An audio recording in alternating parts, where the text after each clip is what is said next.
Election commission اپنے انتہائی صلاحیتیں رکھنے والے لیفٹیننٹ مسٹر حفیظ پیرزادہ کے ساتھ تمام تر دوستانہ مراسم کے ساتھ یہ بات یاد رکھنے والی ہے کہ اس وقت کے چیف الیکشن کمشنر نے ایک صاف ضمیر کے ساتھ بڑی حقارت اور اہانت سے حزب اختلافات کے ان شدید مطالبات کو روک کر رد کر دیا تھا جن میں ان کے مستعفی ہونے کا مطالبہ بھی تھا۔ اگر وہ واقعات میرے خلاف دھاندلی کے الزام پر ناراض اور کشیدہ تھے تو انہیں حزب اختلاف کے مطالبے کو خوش آمدید کہتے ہوئے اپنے عہدے سے احتجاجاً استعفیٰ دے کر یہ مطالبہ مان لینا چاہیے تھا۔ چونکہ دھاندلی نہیں ہوئی تھی اور وہ بدگماش نہیں تھے، اس لیے وہ حزب اختلاف کے احتجاج کے دباؤ میں نہیں آئے اور انہوں نے حزب اختلاف کے ہیرو کی حیثیت سے استعفیٰ دینے سے انکار کر دیا۔ اس کے برعکس 12 مارچ 1977 کو ایک پریس کانفرنس میں انہوں نے حزب اختلاف کے اس مطالبے کو وہ استعفیٰ دے دیں سیاسی بلیک میل کا نام دیا۔ یہی بات کرتا سے بس صفحہ 28 پر بیان کرتے ہیں۔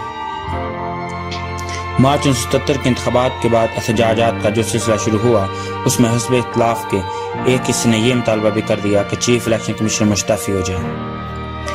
چیف الیکشن کمشنر کا رد عمل یہ تھا کہ اس احتجاج کو نظر انداز کر دیا جائے۔ 12 مارچ 1977 کو ایک پریس کانفرنس میں انہوں نے سیاسی بلیک قرار دے کر اپنے عہدے سے استعفیٰ دینے کے مطالبے کو رد کر دیا، چونکہ اس کی وضاحت کی سیاسی دباؤ کے تحت اس لیے استعفیٰ جوڈیشنل مس کنڈکٹ میں بے پناہ اضافے کا سبب بنے گا۔ لیکن احتجاجات کا سلسلہ سرد نہ ہوا اور 3 ماہ کے اندر اندر چیف الیکشن کمشنر طبی علاج کے لیے رخصت لے کر سرکاری خرچے پر بیرون ملک چلے گئے۔ جب میں نے جنوری 1977 میں چیف الیکشن کمشنر کو 3 سال کے لیے مزید توسیع ملازمت دی تو میں نے اپنے فیصلے کے عواقب اور طرف کا پورا جائزہ لیا تھا۔ اس وقت میں بدتر حالات اور بحران کے سنگوں میں تھا، لیکن جانتا تھا کہ ان کا حزب اختلاف کے ساتھ بہت گہرا تعلق ہے۔ میں جانتا تھا کہ گجرات سے تعلق رکھنے والے ایک سیاستدان کے ساتھ اس کے گہرے مراسم ہیں۔ میں جانتا تھا کہ وہ ایک بہادر جنگجو کی طرح اپنی دلاوری کے حوالے حزب اختلاف کو یقین دلا رہے ہیں کہ وہ ان کی طرف سے آزاد رہیں گے۔ انہوں نے حزب اختلاف کو متعدد بار یقین دلایا تھا کہ جو ہی انہوں نے حکومت کی مداخلت کی بو سونگی وہ اپنے عہدے سے استعفیٰ دے دیں گے۔ وائٹ پیپر کے صفحہ 37 پر الیکشن کمیشن کے سیکرٹری مسٹر A.Z. فاروقی کے ضمنی بیان سے یہی بات سامنے آتی ہے کہ جس میں اس نے بیان کیا ہے کہ مسٹر سجاد احمد جان اکثر شدید دباؤ میں رہتے تھے اور اکثر سوچتے تھے کہ وہ مستعفی ہو جائیں۔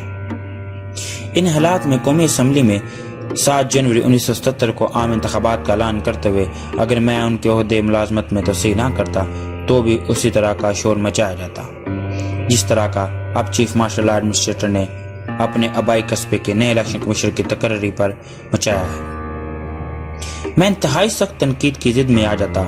میں شیطان اور گہرے نیلے سمندر کے درمیان پھنسا ہوا تھا۔ اسی لیے الیکشن کمیشن کے ادارے پر عوام کے اعتماد کو پختہ کرنے کے لیے یہ ایک آزاد ادارہ ہے۔ میں نے ان کی ملازمت میں توسیع کر دی۔ بہرحال جیسا کہ توقع تھی میں تنقید کے نشانے پر آ گیا۔ یہ تنقید حزب اختلاف کی طرف سے نہیں بلکہ میرے ہمدردوں اور حامیوں کی طرف سے تھی۔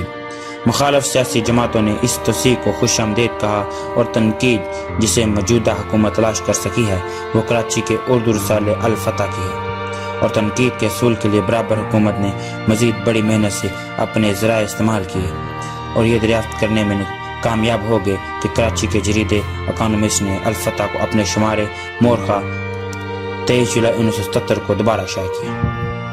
کرتاسیبس کے صفحہ 47 پر دریافت بیان کی گئی ہے۔ بہرحال گزشتہ 8 ماہ میں اس جریدے الفتح پر جو کچھ گزری اور اس کے ساتھ جو کچھ کیا گیا اس نے مجھے موجودہ دائیں بازو کی حکومت نے بائیں بازو کے جریدے کے حوالے سے خراج تحسین پیش کیا تھا۔ اگر اس وقت کے چیف الیکشن کمشنر حزب اختلاف کے محبوب کے عہدے کی مدت میں توسیع نہ کی جاتی تو موجودہ حکومت کو بے شمار تنقیدی اور مخالفانہ مضامین اور بیانات دستیاب ہو جاتے جن کے حوالے سے کرتاس ایبس میں بے انصافی کے خلاف اویلا کیا جاتا۔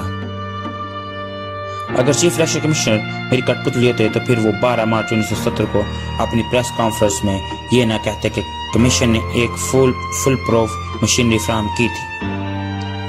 اس سلسلے کی اگلی کڑی کے ساتھ آپ کی خدمت میں حاضر ہوں گے۔ تب تک کے لیے ہمیں اجازت دیجیے۔ اللہ حافظ۔ دیکھتے رہیے اردو پیڈیا۔